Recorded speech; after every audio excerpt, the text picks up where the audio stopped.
किसान सड़क पर डटे हैं और सरकार बंद कमरों से आश्वासन दे रही है कि कानून किसानों के लिए बेहतर है। किसान कह रहे हैं कि हमें सरकार का ये वाला बेहतर कानून नहीं चाहिए, लेकिन सरकार जबरदस्ती किसानों की बेहतरी करने पर अड़ी हुई है।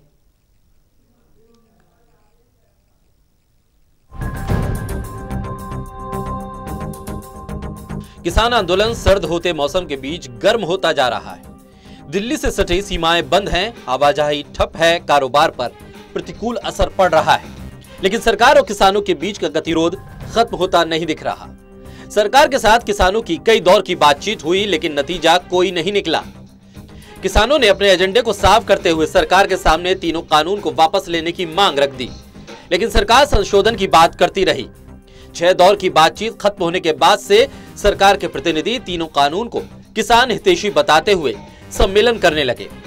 कृषि मंत्री नरेंद्र तोमर ने किसानों के नाम एक खुली चिट्ठी लिख तीनों कानूनों के फायदे गिनवाए, तो वहीं गृह मंत्री से लेकर प्रधानमंत्री तक इन कानूनों को किसान हितैषी बता चुके हैं।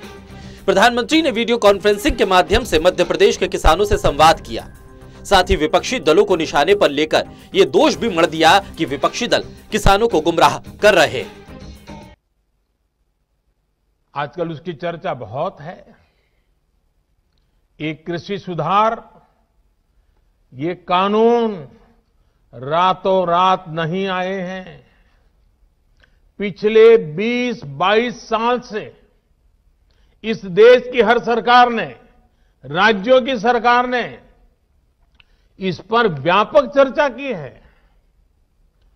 कम अधिक सभी संगठनों ने इन पर विमर्श किया है। देश के किसानों के संगठन, कृषि एक्सपर्ट्स, कृषि अर्थशास्त्री, कृषि वैज्ञानिक, हमारे यहां के प्रोग्रेसिव किसान भी लगातार कृषि क्षेत्र में सुधार की मांग करते आए हैं। सचमुच में तो देश के किसानों को उन लोगों से जवाब मांगना चाहिए जो पहले अपने घोषणा पत्र में इन सुधार करने की बात लिखते थे, वकालत करते थे और बड़ी बड़ी बातें करके किसानों के वोट बटोरते रहे, लेकिन अपने घोषणा पत्र में लिखे गए वादों को भी पूरा नहीं किया। सिर्फ इन मांगों को टालते रहे, क्योंकि किसानों की प्राथमिकता नहीं था और देश का किसान इंतजार ही करता रहा। लेकिन प्रधानमंत्री के दिए गए भरोसे पर भी किसानों को भरोसा नहीं है। यही वजह है कि किसान तीनों कानूनों को रद्द करने की मांग पर डटे हुए हैं। सरकार के मंत्रियों और खुद प्रधानमंत्री के आश्वासन पर किसान आश्वस्त नहीं है। किसानों में आंदोलन के दौरान हुई किसानों की मौत और संत राम सिंह की आत्महत्या से भी सरकार के खिलाफ आक्रोश बढ़ा है। वे क्या खेती करे राजनीति वाले? खेती तो किसान करे ना, किसी राजनीतिक दलों में खेल रहे हम।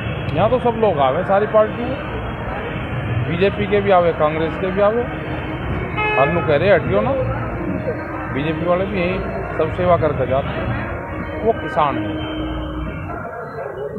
जो धान की कीमत आज से 3 साल पहले 3,500 रुपये क्विंटल था, आज वो 1,600-1,700 रुपये में बिक रहा। बासमती दाल जो मोटा अनाज था वो 800 रुपये क्विंटल में बिक रहा। आमदनी तो दुगनी कहाँ होगी, तो घटेगी। तो प्रधानमंत्री कैसे कह रहे कि तो दुगनी आमदनी कर देगा, बिहार को मालामाल कर देगा? वे जो उनको दस्तावेज जो लेखक हैं, जो उनको ड्राफ्ट बना कर देते हैं, वे उनसे झूठ बुलवाते हैं। उनकी जांच होनी चाहिए कि अंदर पीएमओ में बैठ के प्रधानमंत्री, देश के बड़े प्रधानमंत्री हैं, उनसे झूठ बुलवाने की इस तरह के एग्रीमेंट और दस्तावेज उनको देते हैं, तो उनकी जांच होनी चाहिए कि वे कौन लोग हैं। प्रधानमंत्री को भी अभी नहीं आना चाहिए था।